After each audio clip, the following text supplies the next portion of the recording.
जो मुझे मेरी माँ के साथ अपनाए। माँ, मैं ये शादी नहीं कर सकती। सोनम के इतना बोलते ही उसकी माँ के हाथ से शगुन की थाली छूट गई।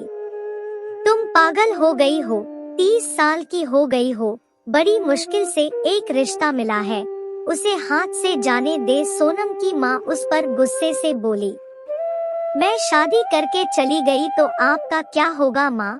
मैं उसी लड़के से शादी के लिए हाँ करूँगी जो मुझे मेरी माँ के साथ अपनाएगा। सोनम ने अपने इरादे साफ किए।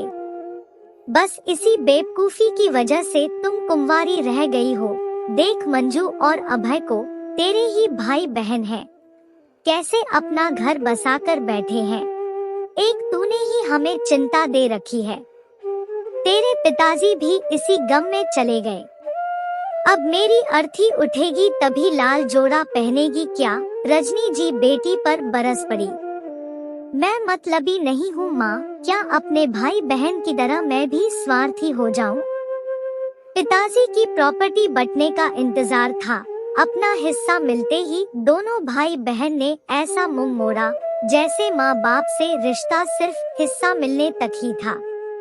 क्या तुम नहीं जानती पिताजी परलोक क्यों सिधार गए? उसका इल्जाम भी तुम मुझ पर लगा रही हो माँ, सोनम ने साफ कहा। रजनी जी चुप हो गई। सोनम का एक एक शब्द कड़वा था मगर सच था। अनुपम जी बड़े शौक से अपने बेटे अभय और बेटी मंजू के घर रहने गए। सोचा था कि दोनों बच्चे खुश हो जाएंगे, नाती पोतों से मिलकर कुछ दिन अपना बचपन भी जी आऊंगा। मगर वो एक अनचाहे मेहमान से ज्यादा और कुछ नहीं थे। बहू और दामाद के व्यवहार से बहुत आहत हुए थे। अपने अंतिम समय में वो अपनी पत्नी से सिर्फ इतना कह पाए, भाग्यवान। ममता में आकर हमने जो बच्चों को हिस्सा देने की जल्दबाजी की वो हमारी बहुत बड़ी गलती थी। अपनी औलाद से ऐसे व्यवहार की बिल्कुल उम्मीद नहीं थी। 3 बच्चे होते हुए भी सिर्फ सोनम ही हमारे बुढ़ापे का सहारा है।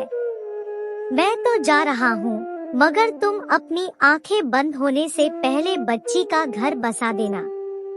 ये काम मैं तुम्हें सौंप कर जा रहा हूँ। तुम तो जानती हो कोई कमी ना होते हुए भी इसका रिश्ता आज तक क्यों नहीं हो पाया, क्योंकि ये सभी लड़कों से माता पिता को साथ रखने की शर्त रखती आई है। रजनी जी पति का हाथ हाथों में लिए बस रोती जा रही थी। आप चिंता मत कीजिए, आप बिल्कुल ठीक हो जाएंगे। सोनम डॉक्टर को लेकर आती ही होगी। अनुपम जी की आंखें पथरा गई। अपने बच्चों का दिया गम उन्हें बिना किसी बड़ी बीमारी के अपने साथ ले गया। जब तक डॉक्टर आए तब तक बहुत देर हो चुकी थी। अब रजनी जी को अनुपम जी की अंतिम इच्छा पूरी करनी थी और जल्दी ही उनका इंतजार खत्म हुआ।